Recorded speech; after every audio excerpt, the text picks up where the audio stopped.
आधुनिक तकनीक के इस्तेमाल एवं फसलों के सही चयन के जरिए खेती को कैसे लाभकारी बनाया जा सकता है, इसकी मिसाल पेश कर रहे हैं किसान गौरी शंकर सिंह।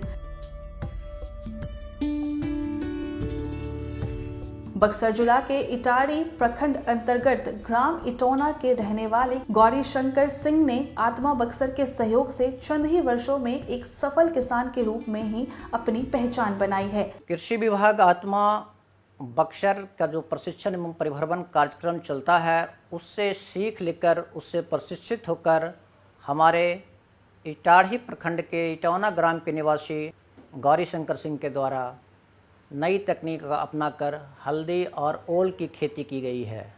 आत्मा की योजना से ये बहुत ही प्रभावित हुए, इससे बहुत ही लाभान्वित हुए। इस योजना के तहत हम इनको बाहर जिले के बाहर, राज्य के बाहर प्रशिक्षण और परिभ्रमण कार्यक्रम के तहत प्रशिक्षित किए। सबसे खास बात इनका ये है कि इन्होंने पूरी तरह से जैविक विधि से इस खेती को नए आयाम के रूप में देखा है और रखा है। साथ ही साथ इन्होंने मल्चिंग के रूप में जो हमारा वेस्ट प्रोडक्ट होता है, धान का पुआल जिसे फसल अवशेष कहते हैं और लोग इसको जला देते हैं, उनका सदुपयोग करके इन्होंने मल्चिंग के रूप में इसको अपनाया है। और ये निश्चित रूप से किसानों के लिए बहुत ही प्रेरणादायी, प्रेरणा स्रोत का काम कर रही है। अपनी इस सफलता का श्रेय गौरी शंकर आत्मा के द्वारा दिए गए प्रशिक्षण और उपयोगी जानकारी को देते हैं। वे बताते हैं कि कुछ वर्ष पहले तक धान, गेहूं जैसी पारंपरिक फसलों की खेती करते थे, जिससे जीविकोपार्जन में बहुत परेशानी होती थी। खेती के साथ ही इन्हें जीवन बीमा के एजेंट का भी काम करना पड़ता था, तब जाकर किसी प्रकार जरूरी खर्चे निकल पाते थे। आत्मा बक्सर के सुझाव पर इन्होंने बागवानी एवं व्यावसायिक फसलों की खेती शुरू की।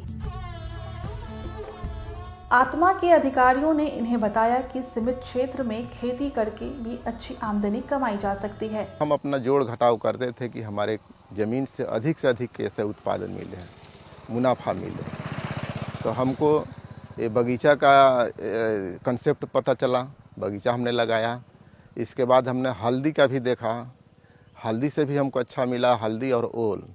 अब दो चीज़ की खेती कर रहा हूँ और हल्दी से और ओल से हमको अच्छा मुनाफा मिल रहा है। वर्तमान में 6 कट्ठे में हल्दी एवं 3 कट्ठे में ओल की खेती कर रहे हैं। गौरी शंकर बताते हैं कि मल्चिंग विधि से खेती करने की वजह से उन्हें निराई गुड़ाई में अतिरिक्त व्यय और मेहनत की जरूरत नहीं पड़ती। हल्दी हम 3 साल से शुरू किए हैं। पहले तो परंपरागत विधि से हम लोग बहुत पहले से करते आ रहे हैं, लेकिन जो हमने मल्चिंग का सिस्टम अपनाया 2 साल से, ये हमारा मल्चिंग वाला सफलता ज़्यादा है। अगर हल्दी का मल्चिंग कर देते हैं पुआल से, तब तो सारा काम समाप्त हो गया है। न मिट्टी चढ़ाना है, न निराई गुड़ाई करना है, और मेड़ भी सॉलिड रह जाएगा। इसलिए मिट्टी भी नहीं चढ़ाना है, तो सारा खर्चा समाप्त और एक बेर खुदाई ही केवल करना है। अलग से एक्स्ट्रा खर्चा इसमें नहीं है। इस तरह कम लागत में ही हल्दी और ओल से अच्छी आमदनी हो रही है। साथ ही बागवानी का प्रशिक्षण लेकर गौरी शंकर ने अपना बगीचा भी लगा लिया है।